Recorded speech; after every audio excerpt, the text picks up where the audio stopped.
Xaaliyaan weeraruuf dhuftee qabee garboomfachuun hojii qonnaa hojjechiifachaa turuun mootummaa biyyattiif dabarsee kennuun badhaasa argachuu danda'ee ture. Adii gabroonfachuutiin akka Itoophiyaa qofatti osoo hin taane akka Afrikaatti nama jalqabaati.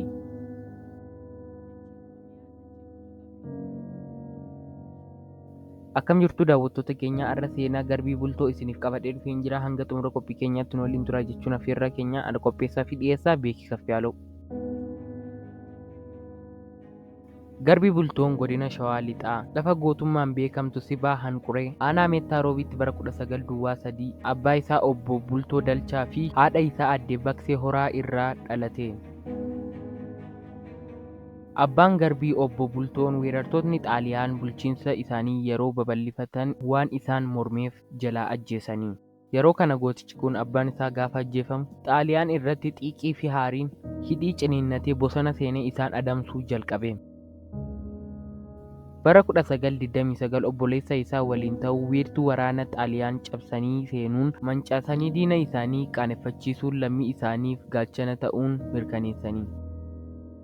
Bara 1931 wiirtuu Xaaliyaanii Meettaa Roobiitti argamu diiguun Xaaliyaanotatti mataa bowwuu itti ta'anii.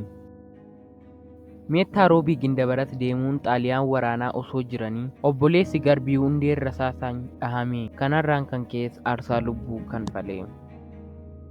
Kunis caalaatti garbii aarsee ciminaan waraanuu eegale. Gara deemetti meeshaa booji'ee fi biteen raayyaa isaa cimsee loltoota 300 guuttate. Garbii fi raayyaan isaa Meettaa Roobiitti daboo qabatanii loltoota Xaaliyaan irratti dhukaasa bananii. Bara 1933 wiirtuu faashistoota irratti dhukaasa baneen Xaaliyaanota hunda isaanii booji'e. Meettaanis garbii gooticha koo qeerransa abbaa gurree Xaaliyaan qullaa dhaabee hiikkachiise surree jechuun sirba isaaf baasanii turanii. Haadha warraa isaanii waliin gootota duulan keessaa garbiin isa tokko. Haati warraa isaa aadde Ababaa Baalchaa jedhamti. Meettaan gootummaa garbii haadha warraa isaa obboleessa isaa Gindabaratitti loltoota Xaaliyaaniin du'e. Garbii obboleessa hundee Ababaa waliin diina muddee jechuun amilee isaaf laachaa turanii. Bara 1933 gooticha hawaasa Meettaa waliin ta'uun loltoota Xaaliyaan hedduu booji'uun hojii qonnaa fi humnaa akka hojjechiifachaa ture odeeffannoo waajjirri aadaa fi turizimii Meettaa Roobii dhugaa baha. Loltoota booji'e 15 Hayilesillaaseef dabarsee kennuun gahee loltummaa fi aarsaa biyya isaaf kaffalee muudamuun shaalaqummaa isaaf kenname. Bakka jireenyaas Finfinnee keessatti naannoo Shagoleetti isaaf kennamee ture.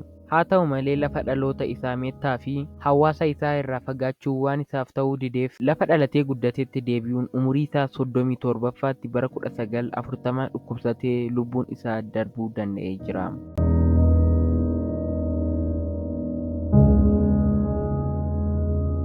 Daawwattoota keenya, viidiyoon keenya irraa kana fakkaata. Maarree isinis kanarratti yaada qabdan koomentii irratti nuuf kaa'aa jecha hanga viidiyoo dinqisiisoo fi barsiisoo ta'anitti walitti deemnutti nagaatti.